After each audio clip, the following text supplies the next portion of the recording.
Hello, everybody. My name is Eli Caldera, and today my team and I are going to be going over our extroversion and mood regulation study. Let's begin with the introduction. The purpose of our study is to gain further knowledge and research on extroversion and mood regulation in order to investigate if these two variables have a correlation to one another.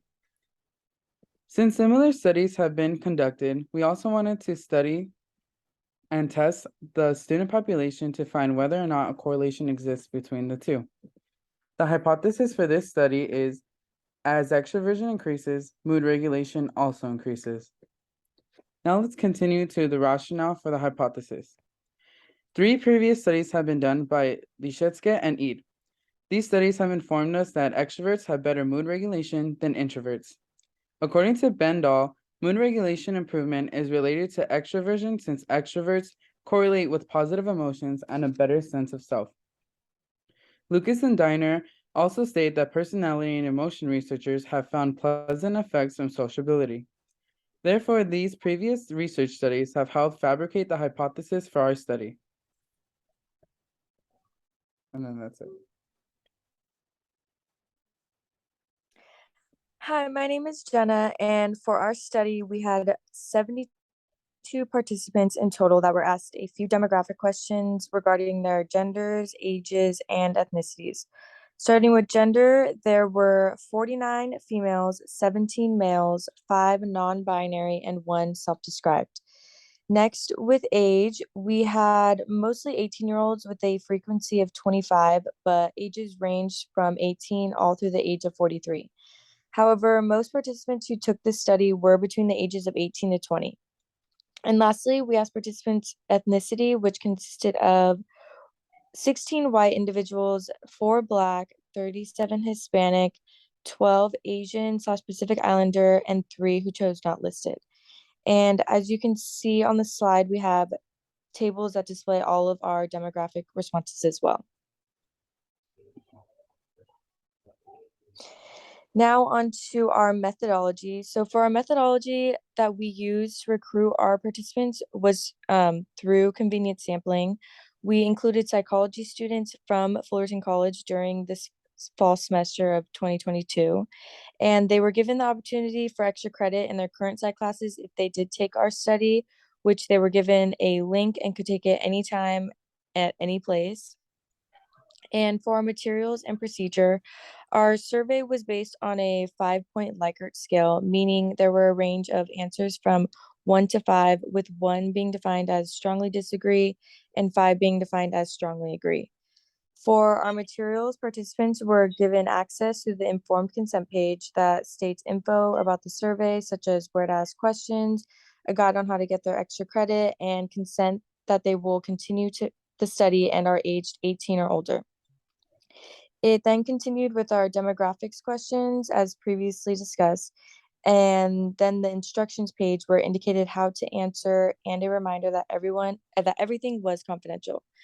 Following that was the actual questionnaire with keys that showed 20 regular items, meaning all the questions that pertain to our variables, and then 20 irregular items, meaning 20 irrelevant items that didn't pertain to our variables, such as food preference and exercise, and then 20 reverse coded items, which were all 20 questions that were the opposite of our 20 regular items, or I'm sorry, 20 reverse coded as our 20 regular. And then for our 2 variables measured were, of course, extroversion and mood regulation.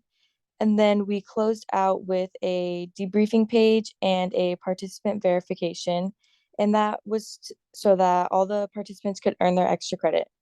And the debriefing page was to answer any questions on why the participants were answering all of the questions that they were asked. And in total, the survey should have taken on average about 10 to 15 minutes.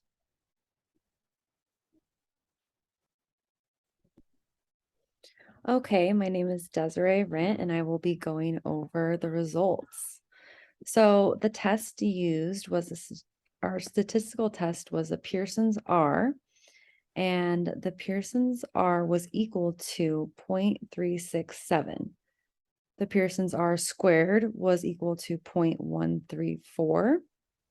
And we found that there was a correlation between extroversion and mood regulation. We found the significance was 0.002.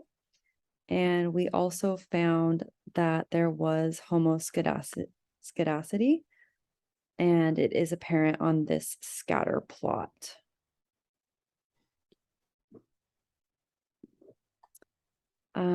So continuing with results, extroversion delivered a Cronbach's alpha of 0.810, and mood regulation delivered a Cronbach's alpha of 0.848.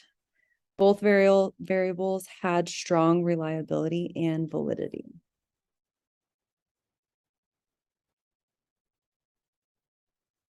This data is represented in a 5-point Likert scale, where 1 symbolizes strongly disagree for extroversion and 5 symbolizes strongly agree for extroversion.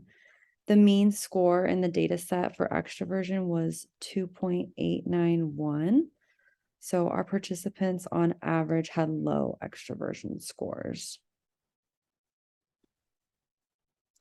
And then this data is represented in a 5-point Likert scale, and 1 symbolizes strongly disagree for mood regulation and 5 symbolizes strongly agree for mood regulation. And the mean score in the data set for mood regulation was 3.194. And our participants on average had medium mood regulation scores. Hi, my name is Donna, and I will be speaking on behalf of our discussion. So the purpose of this study was to gain more knowledge of extroversion and how it directly relates to mood regulation, specifically how extroversion affects mood regulation amongst college social situations. It is important to understand these topics in order to understand the relationship between extroversion and mood regulation overall. There have been previous studies which has found significant relationships between happiness and extroversion, according to Lysech and Ayer in the year 2006. However, our research aims to research mood regulation as a whole. Our overall hypothesis was stating that extroversion has a significant relation to mood regulation, and that was supported. Similar to this research, other studies in regards to this topic have found a likely relationship between mood regulation and extroversion, according to Bendel in the year 2022. Lysech found that when extroverts are subjected with an unwavering situation, they're able to maintain a more positive outlook than introverts.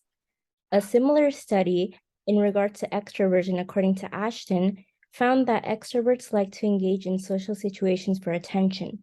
This pertains to the current study by showing how extroverts engage in social situations to boost their moods.